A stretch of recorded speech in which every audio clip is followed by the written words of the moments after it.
나는 살아오며 수많은 사람을 보았다.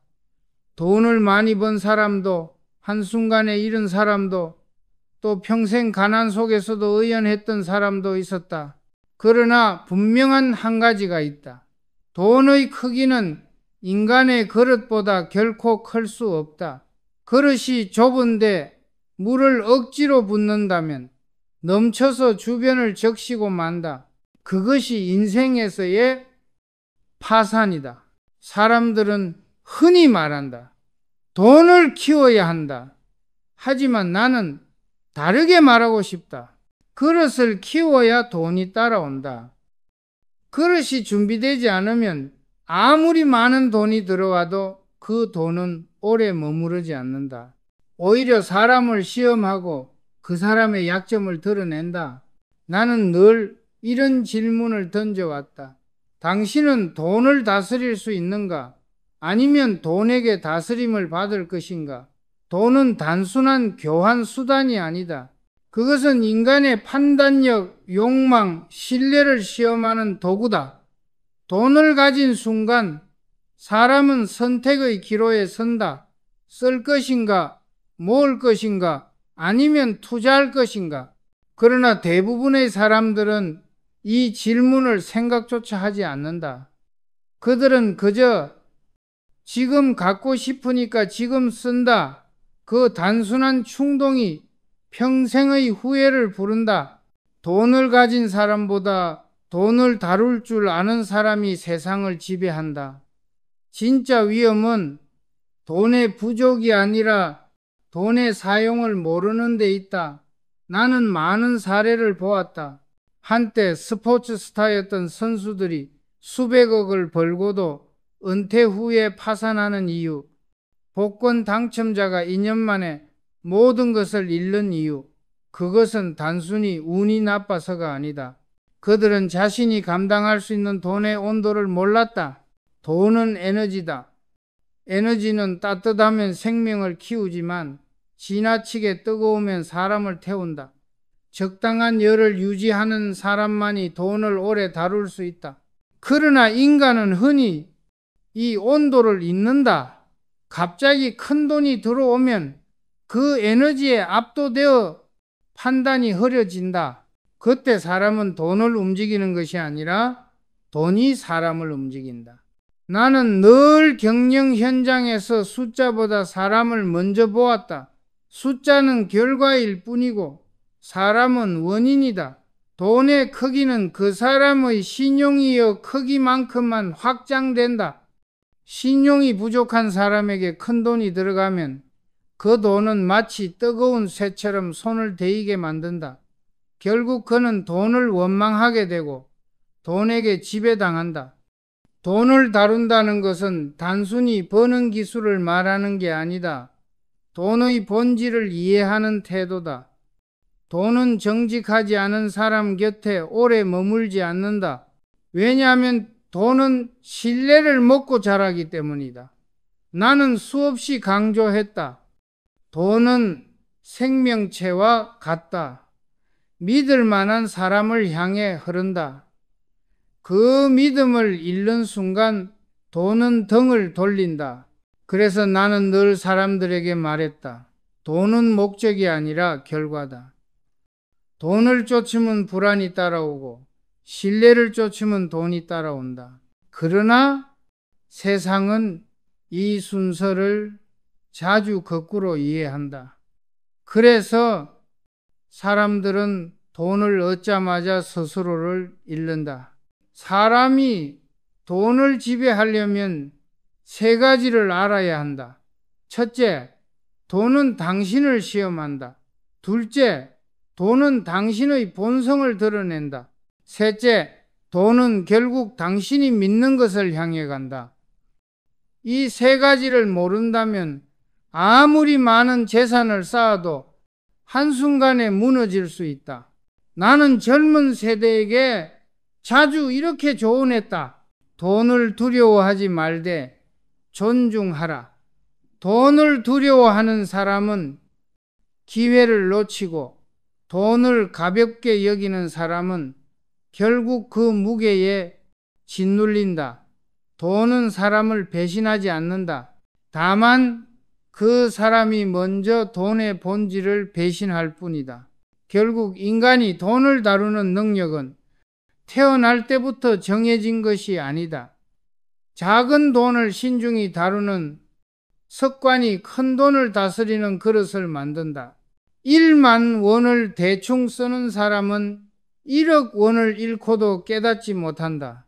반대로 1만 원을 아껴 쓸 줄 아는 사람은 10억을 맡겨도 흔들리지 않는다. 나는 수많은 위기를 겪으며 한 가지 법칙을 확신했다. 돈의 법칙에는 예외가 없다. 돈은 그만한 그릇을 지닌 사람에게 모이고 그릇이 준비되지 않은 사람에게서 반드시 흘러나간다.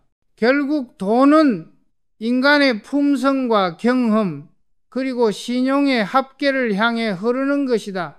이 법칙을 깨닫는 순간 돈에 대한 욕망은 두려움에서 책임으로 바뀐다. 돈은 쓰는 힘이 아니라 감당하는 힘이다. 그것이 바로 내가 평생 경영의 자리에서 배운 가장 비싼 진리다. 나는 오랫동안 수많은 사람의 흥망을 지켜봤다. 이상하게도 큰 돈을 손에 쥔 사람일수록 그 돈이 오래 가지 않았다. 이유는 단순하다. 그 돈이 그 사람의 그릇보다 컸기 때문이다. 돈은 인간의 수준을 비추는 거울이다. 그릇이 작은 사람이 큰 돈을 가지면 결국 그 돈은 그의 불안, 허영, 탐욕을 증폭시킨다. 나는 그것을 수도 없이 봐왔다. 운동선수들이 젊은 시절 수십억을 벌지만 은퇴 후 대부분 파산한다. 복권에 당첨된 사람들은 잠시 동안 세상을 가진 듯하지만 몇 년 뒤 그 돈에 휩쓸려 인생을 잃는다. 그들이 공통적으로 저지른 실수는 하나다. 자신의 수준을 초과한 돈을 행운으로 착각했다는 점이다. 그러나 행운은 그릇이 준비된 사람에게만 자산이 되고 준비되지 않은 사람에게는 재앙이 된다. 돈이란 본래 사람의 내면을 시험하는 것이다. 돈을 가진 사람은 단 한순간도 평범할 수 없다. 그에게는 수많은 재앙과 유혹이 쏟아진다. 좋은 투자 기회가 있다.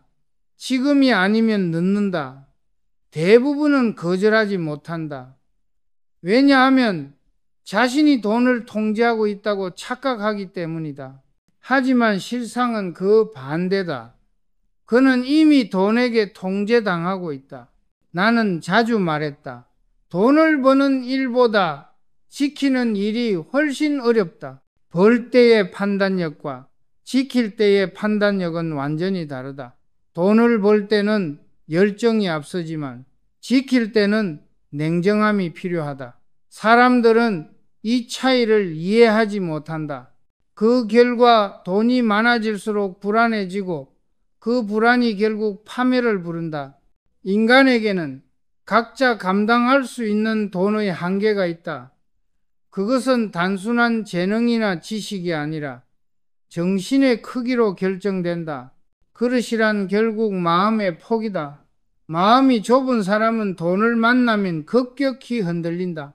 돈이 생기면 갑자기 우월감을 느끼고 그 돈이 사라지면 즉시 불안과 분노로 무너진다.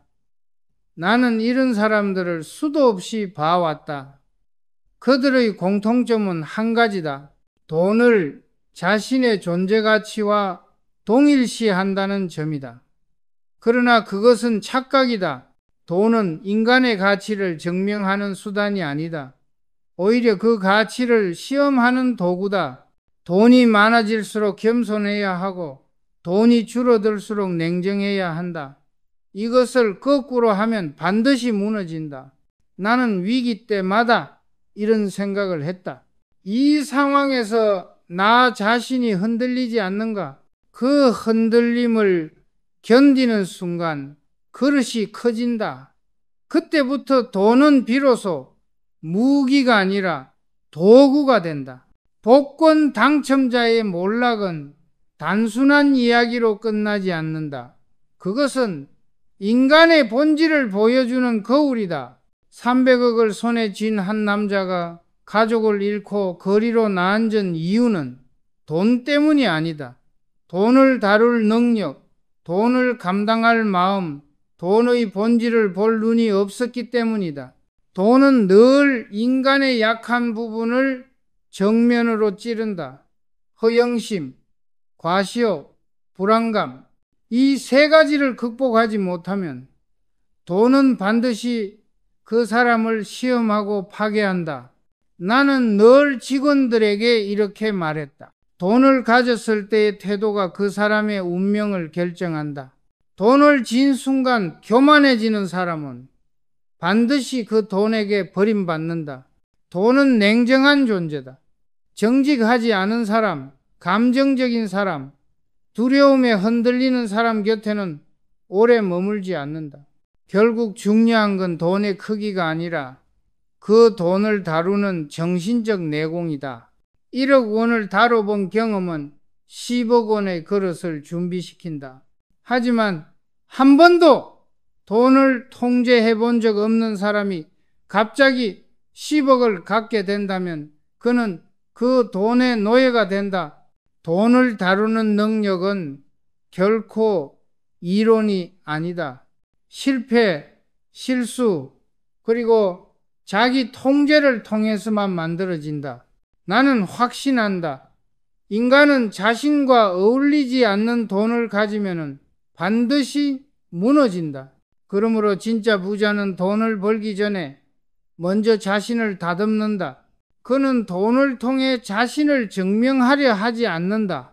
대신 자신을 다스림으로써 돈이 따라오게 만든다. 이것이 바로 돈그릇을 키우는 첫걸음이다. 나는 돈을 단순한 숫자로 본 적이 없다. 돈은 인간의 의지와 감정을 증폭시키는 에너지다. 에너지는 따뜻할 때 생명을 키우지만은 지나치게 뜨거우면 모든 것을 태운다. 사람도 조직도 국가도 마찬가지다. 돈의 온도를 모르면 반드시 화상을 입는다. 나는 젊은 시절부터 늘 궁금했다. 왜 어떤 사람은 작은 돈으로도 삶을 바꾸고 어떤 사람은 큰 돈을 가지고도 불행해질까? 답은 단순했다.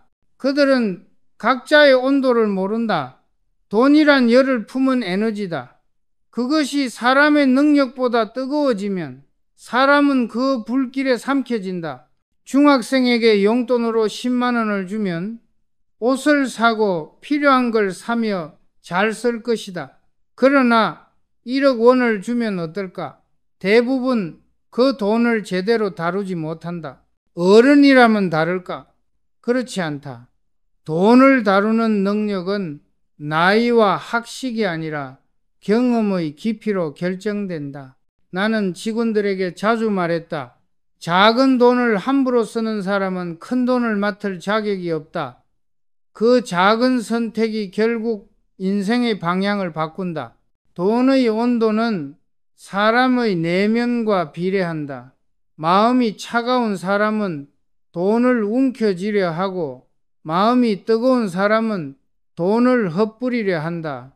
어느 쪽이든 극단이다. 진짜 부자는 온도 조절을 아는 사람이다. 그는 돈을 통해 자신을 드러내지 않는다. 오히려 돈을 거울처럼 삼아 자신을 비춘다. 나는 경제를 경영의 시선으로 보았다. 기업이 성장기에 접어들면 돈의 흐름이 빨라지고 자금의 열이 오르기 시작한다. 그때 대부분의 기업은 스스로를 과신한다. 우린 잘하고 있다. 그러나 그 순간이 가장 위험하다. 돈이 빠르게 돌면 판단이 느려진다. 시장의 온도를 잊지 못하고 뜨거운 열기 속에서 냉정함을 잃는다. 나는 이런 시기에 항상 조직에 냉각 장치를 두었다. 감정적 결정을 막고 객관적 판단을 세우는 사람들이다. 이것이 바로 기업의 생명줄이었다. 인간도 같다. 자신의 내면에 냉각장치를 두지 않으면 돈의 열에 쉽게 타버린다. 돈은 늘 인간의 본성을 비춘다.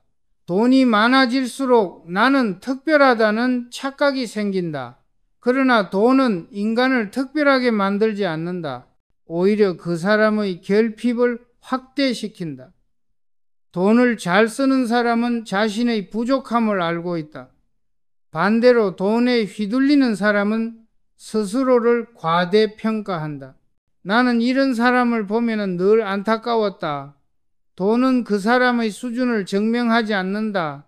다만 그 사람의 태도를 보여줄 뿐이다. 돈의 온도를 맞춘다는 건 단순히 절약하라는 뜻이 아니다. 냉정함과 절제, 그리고 자기 통제의 감각을 유지하는 것이다. 열정이 필요하지만 열정이 모든 것을 태워서는 안 된다. 나는 늘 말했다. 돈은 뜨겁게 벌되 차갑게 써라. 이 균형을 잃는 순간 그 사람의 인생은 흔들린다. 돈이 가진 열은 사람의 욕망을 끓게 한다. 그러나 그 열을 통제할 줄 아는 사람만이 진짜로 돈을 다스린다. 인생에서 성공과 실패의 차이는 얼마나 많이 벌었는가가 아니라 그 열을 감당할 수 있었는가에 달려 있다. 나는 지금도 확신한다. 돈은 인간의 온도를 시험한다. 마음이 급한 자는 타버리고 마음이 식은 자는 얼어붙는다. 돈을 다루는 사람은 온도를 다루는 사람이다. 그 온도를 잃지 못하는 순간 모든 것은 무너진다. 결국 돈은 불처럼 다뤄야 한다. 가까이 하면 따뜻하고 방심하면 태운다. 따라서 돈을 얻는 것보다 중요한 건 그 불길을 제어할 수 있는 힘을 기르는 것이다. 그 힘이 바로 돈그릇의 본질이며 인간의 품격이다. 나는 평생 기업을 경영하며 깨달았다. 돈은 지식보다 빠르고 감정보다 강하다. 그러나 그만큼 위험하다. 경험 없는 분은 언제나 재앙이 된다. 돈은 그 사람의 경험만큼만 머물 수 있다. 돈을 다룬 경험이 없는 사람이 큰 돈을 가지면 그 돈은 곧 시험이 된다. 나는 그것을 수없이 목격했다.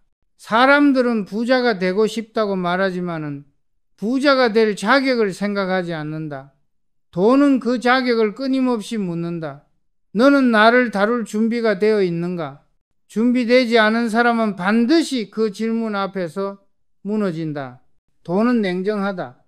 경험이 없는 사람 곁에 오래 머물지 않는다.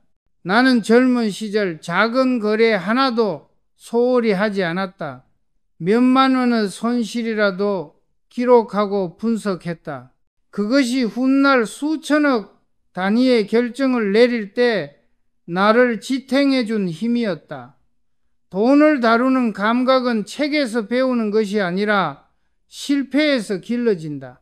작은 실패를 피하려는 사람은 큰 실패를 감당할 수 없다. 복권에 당첨된 사람의 파멸은 우연이 아니다. 그들에게는 돈을 다룬 근육이 없었다. 갑자기 300억이 생기면 사람의 내면이 흔들린다. 욕망이 솟구치고 이성은 흐려진다.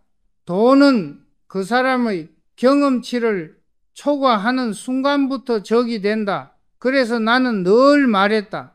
돈은 속도보다 방향이다. 경험 없이 빨리 버는 돈은 반드시 그만큼의 대가를 요구한다. 기업도 같다. 성장의 속도가 경험의 깊이를 앞질러 갈 때 조직은 반드시 흔들린다. 외형이 커져도 내공이 따라가지 못하면 작은 충격에도 무너진다. 나는 이 원리를 기업의 돈그릇이라 불렀다. 사람의 돈그릇도 이와 다르지 않다. 돈을 감당하려면 먼저 경험이 쌓여야 한다. 실패도 손해도 판단의 실수도 모두 그릇을 넓히는 과정이다. 경험 없는 부자는 집을 지을 때 기초를 생략한 사람과 같다. 겉보기에는 화려하지만 한 번의 비바람에도 무너진다. 돈은 그 사람의 경험을 시험하는 가장 정확한 잣대다. 나는 직원들에게 자주 말했다. 실수를 두려워하지 말고 같은 실수를 반복하지 말라.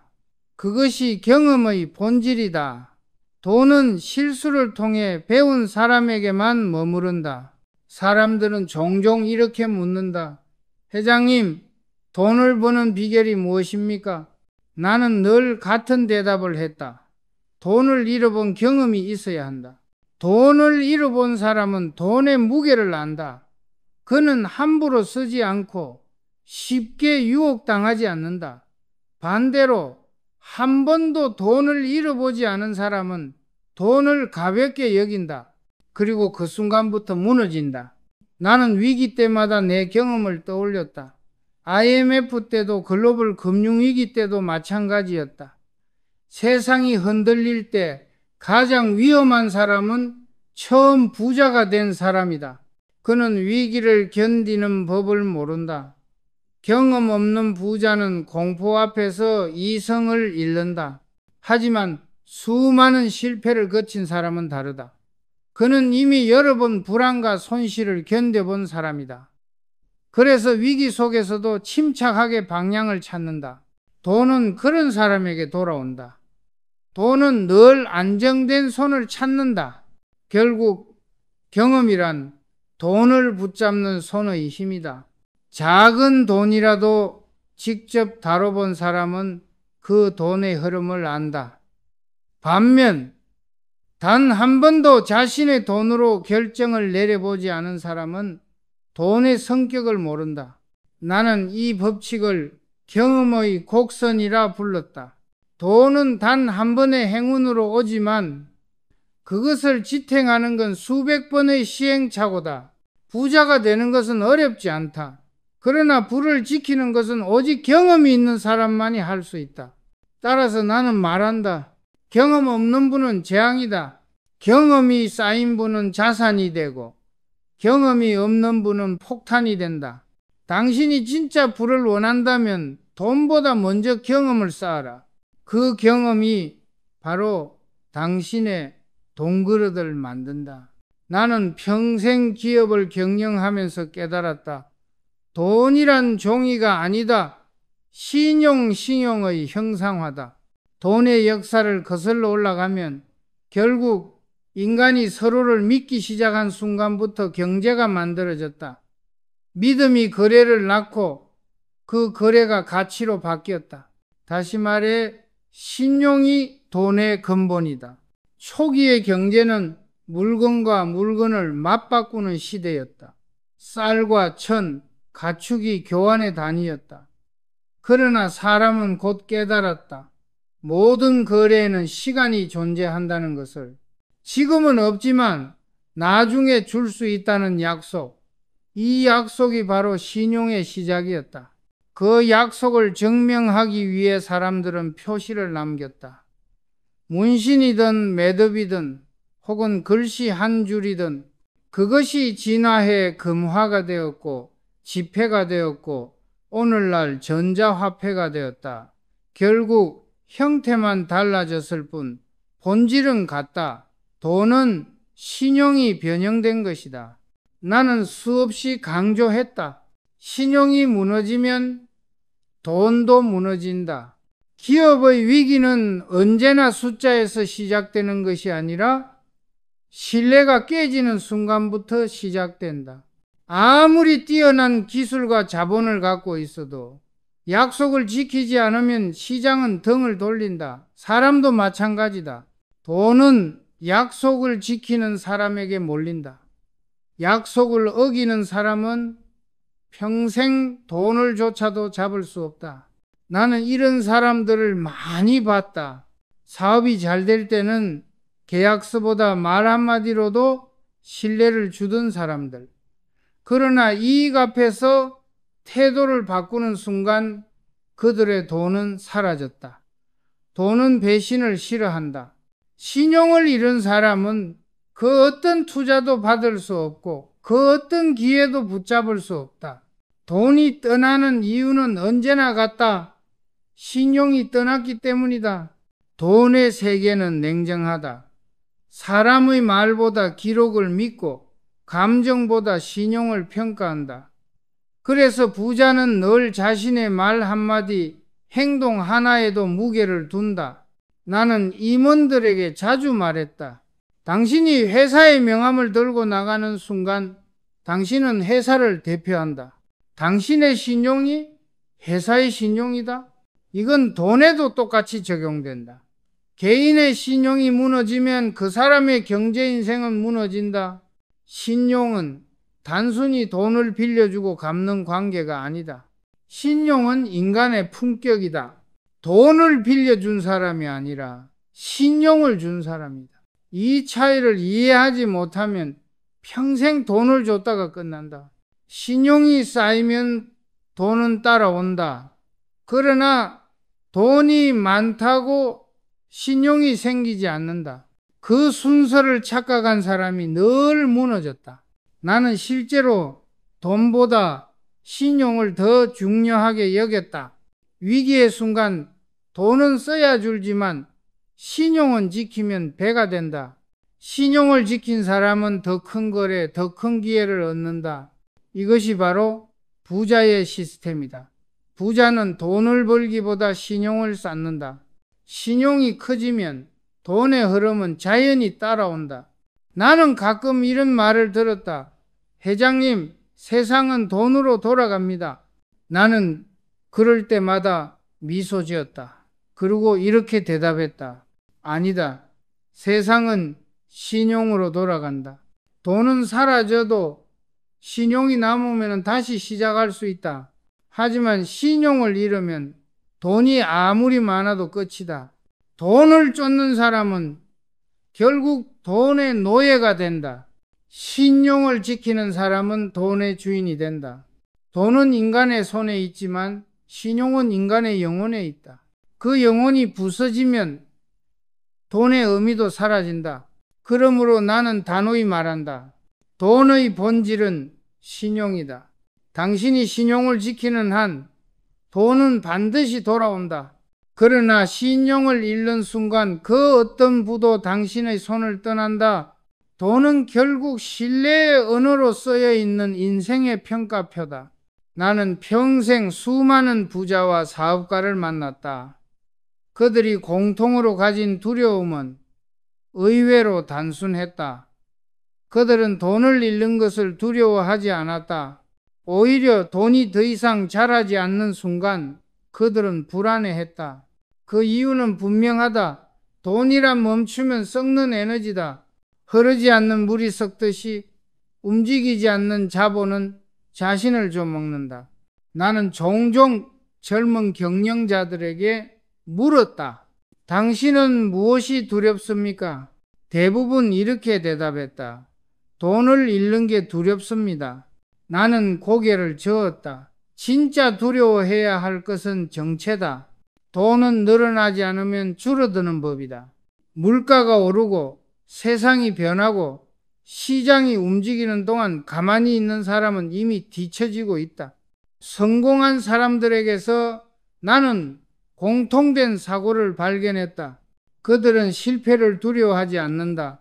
대신 도전하지 않는 자신을 두려워한다. 나는 이걸 정체의 공포라고 부른다. 그들은 안주를 가장 큰 적으로 여긴다. 그 이유는 단순하다. 인생의 행운은 평생 몇 번밖에 오지 않기 때문이다. 그 기회를 잡기 위해서는 실패를 감수하고서라도 배틀을 휘둘러야 한다. 나는 야구를 예로 들곤 했다. 250개의 제비 중 하나에 10억 원짜리 당첨이 있다고 치자. 한 장을 뽑을 때마다 1,000만 원이 든다면 대부분의 사람은 시도조차 하지 않는다. 확률이 너무 낮잖아요. 그러나 진짜 부자는 이렇게 생각한다. 100번 안에 한 번쯤은 당첨될 수 있다. 그들은 확률보다 가능성을 본다. 이 태도의 차이가 부와 빈곤을 가른다. 돈은 위험을 감수한 사람에게만 열린다. 그러나 이 위험은 무모함이 아니다. 계산된 용기, 준비된 도전이다. 나는 늘 임직원들에게 말했다. 리스크를 피하지 말고 리스크를 관리하라. 위험을 회피하는 사람은 성장할 수 없다. 그러나 위험을 이해하고 다루는 사람은 결국 시장을 지배한다. 부자가 된다는 것은 돈이 많다는 뜻이 아니다. 그것은 리스크를 감당할 수 있는 그릇이 커졌다는 의미다. 돈을 잃는 두려움을 극복한 사람만이 진짜 부자가 된다. 왜냐하면 그들은 이미 배웠기 때문이다. 돈은 단지 숫자의 문제가 아니라 결정과 책임의 문제라는 것을 나는 위기 속에서 성장했다. IMF 때도 금융위기 때도 마찬가지였다. 그때 많은 기업이 쓰러졌다. 그러나 몇몇 기업은 더 강해졌다. 그 차이는 단 하나였다. 공포를 선택의 기준으로 삼았는가, 기회를 기준으로 삼았는가. 공포를 택한 기업은 스스로를 축소시켰고, 기회를 택한 기업은 시장을 확장했다. 나는 이 법칙을 인간에게도 그대로 적용한다. 사람은 이럴까봐 움츠러들 때 이미 퇴보하고 있다. 도전은 리스크가 아니라 생존의 조건이다. 돈은 끊임없이 움직이는 에너지이기에 도전하는 자를 향해 흐른다. 부자가 두려워하는 것은 잃는 것이 아니라 멈추는 것이다. 돈이 줄어드는 것은 일시적이지만 멈춘 사고는 영원히 뒤처진다. 나는 늘 스스로에게 물었다. 오늘 나는 어제보다 나아졌는가? 그 질문이 멈추는 순간 성장도 끝난다. 돈을 늘리는 일은 단순히 더 버는 것이 아니다. 생각을 확장하고 경험을 쌓고 신용을 쌓는 일이다. 이 세 가지가 함께 커질 때 돈의 흐름은 자연히 따라온다. 그러므로 나는 말한다. 부자는 돈을 잃을까 두려워하지 않는다. 그는 늘지 않는 자신을 두려워한다. 이 두려움이 그들을 앞으로 밀어주고 결국 세상을 바꾼다. 나는 돈의 흐름을 하나의 자연현상으로 본다. 돈은 물과 같다. 높은 곳에서 낮은 곳으로, 좁은 통로에서 넓은 강으로 흐른다. 이 물줄기를 억지로 막으려는 사람은 결국 홍수를 맞는다. 반대로 그 흐름을 이해하고 방향을 만들어주는 사람은 강을 다스린다. 이것이 바로 돈그릇의 원리다. 돈은 절대 정체된 곳에 머물지 않는다. 돈은 언제나 흐름과 신뢰 그리고 여유가 있는 곳으로 모인다. 그릇이 큰 사람은 이 세 가지를 모두 가진다. 그는 조급하지 않다. 그는 돈을 쫓지 않는다. 그 대신 돈이 스스로 오도록 환경을 만든다. 나는 수많은 사람을 보았다. 그릇이 작은 사람은 돈이 들어오면 흥분하고, 그릇이 큰 사람은 돈이 들어와도 태도를 바꾸지 않는다. 그 차이가 결국 모든 결과를 갈랐다. 돈은 안정된 그릇을 좋아한다. 불안한 손에서는 금세 빠져나가지만 신중하고 단단한 손에는 오래 머문다. 부자는 단순히 돈을 모으는 사람이 아니다. 그는 돈의 거처를 만들어주는 사람이다. 즉, 신용과 품격으로 돈이 머물 공간을 만드는 사람이다. 나는 늘 말했다. 돈은 믿음이 있는 곳으로 간다. 믿음은 신용에서 오고 신용은 행동에서 쌓인다. 결국 부자가 된다는 것은 돈의 흐름을 통제하는 것이 아니라 돈이 머물고 싶어 하는 그릇이 되는 것이다. 돈의 흐름을 단절시키려는 사람은 언제나 불안하다. 이 돈이 언제 사라질까? 그 질문이 불안의 뿌리다. 그러나 그릇이 큰 사람은 이렇게 묻는다. 이 돈이 나를 떠나도 나는 다시 만들어낼 수 있는가? 이 질문이 바로 자존감의 근원이며 진짜 부자의 사고다. 그는 돈을 잃어도 신용을 지킨다. 그래서 결국 더 큰 돈이 그를 다시 찾아온다. 나는 경영에서 자주 이런 장면을 봤다. 위기 속에서도 태도를 바꾸지 않는 리더, 불황에도 사람을 잃지 않는 기업, 그들의 공통점은 바로 그릇의 크기다. 이들은 단기적 이익보다 신뢰를 우선했고, 신뢰를 지키기 위해 때로는 손해를 감수했다. 그러나 시간이 지나면 그 손해는 이익으로 돌아왔다. 돈은 언제나 그릇이 큰 쪽으로 돌아가기 때문이다. 돈의 세계에서 가장 어리석은 것은 비교다. 남의 돈을 부러워하는 순간 자신의 그릇은 작아진다. 비교는 욕망을 자극하고 욕망은 판단을 흐린다. 그릇이 큰 사람은 남을 보지 않는다. 그는 자신의 속도와 방향으로 걷는다. 돈이란 결국 자기 그릇의 반영이다. 자신을 단단히 다질수록 돈의 무게도 감당할 수 있다. 나는 젊은 세대에게 자주 말했다.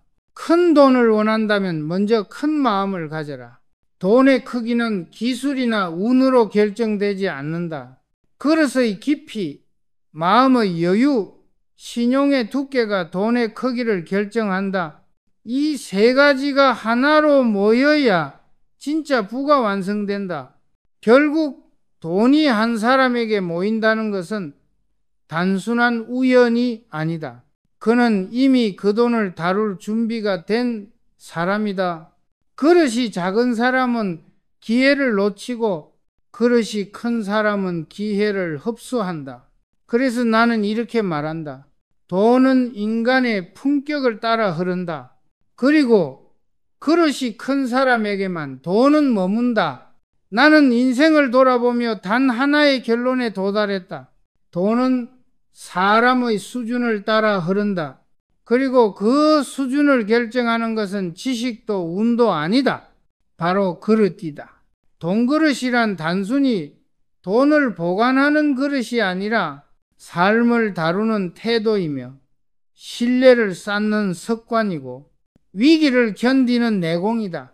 많은 사람들은 돈을 키우려 한다. 그러나 돈을 키우려 하기보다 자신을 키워야 한다. 돈 그릇을 키운다는 것은 결국 인간으로서의 깊이를 넓히는 일이다. 작은 돈을 다루는 법을 배우고 실패를 감당하고 신용을 쌓는 것. 이 모든 과정이 돈 그릇을 만드는 재료다. 돈 그릇은 하루아침에 만들어지지 않는다. 그것은 매일의 습관 속에서 조금씩 단단해진다. 지출을 기록하고 약속을 지키며 감정에 휘둘리지 않는 것. 이 단순한 행동들이 모여 신용이 되고 신용이 쌓여 부가 된다. 결국 부자는 태도에서 만들어진다. 나는 평생 기업을 통해 이 법칙을 증명했다. 조직이 성장하려면 기술보다 문화가 중요하다. 사람이 성장하려면 돈보다 철학이 중요하다. 철학이 없는 돈은 방향을 잃고 결국 사람을 삼킨다. 그러나 철학이 있는 돈은 세상을 바꾼다. 돈 그릇을 키우는 일은 곧 철학을 세우는 일이다. 돈 그릇을 키우는 방법은 세 가지다. 첫째, 경험을 쌓아라. 실패를 두려워하지 말고 작은 손해를 통해 배워라. 돈은 경험을 통해서만 감각이 생긴다. 둘째, 신용을 지켜라. 약속을 지키고 사람을 속이지 말라. 신용은 보이지 않는 자산이며 그것이 결국 눈에 보이는 돈으로 변한다. 셋째, 도전을 멈추지 말라. 돈은 멈춘 사람에게 흘러들지 않는다. 새로운 시도와 책임 있는 리스크만이 돈의 방향을 바꾼다. 이 세 가지는 단순한 원칙이 아니다. 내가 직접 몸으로 겪어 확인한 인생의 법칙이다. 돈은 인간을 비추는 거울이며 그 거울에 비친 태도에 따라 그 크기가 결정된다. 나는 언제나 사람들에게 이렇게 말했다. 돈을 존중하라. 그러나 두려워하지는 말라. 돈을 존중한다는 것은 돈의 가치를 알고 그 가치가 사람의 품격보다 앞서지 않도록 하는 것이다. 돈을 두려워하지 않는다는 것은 돈의 유혹에 흔들리지 않고 자기 철학으로 통제할 줄 아는 힘이다. 불안 우연히 쌓이는 것이 아니다. 그릇이 커진 사람에게만 자연히 모이는 필연이다. 그러므로 당신이 진짜 부를 원한다면 먼저 마음을 넓히고 약속을 지키며 실패를 경험하라.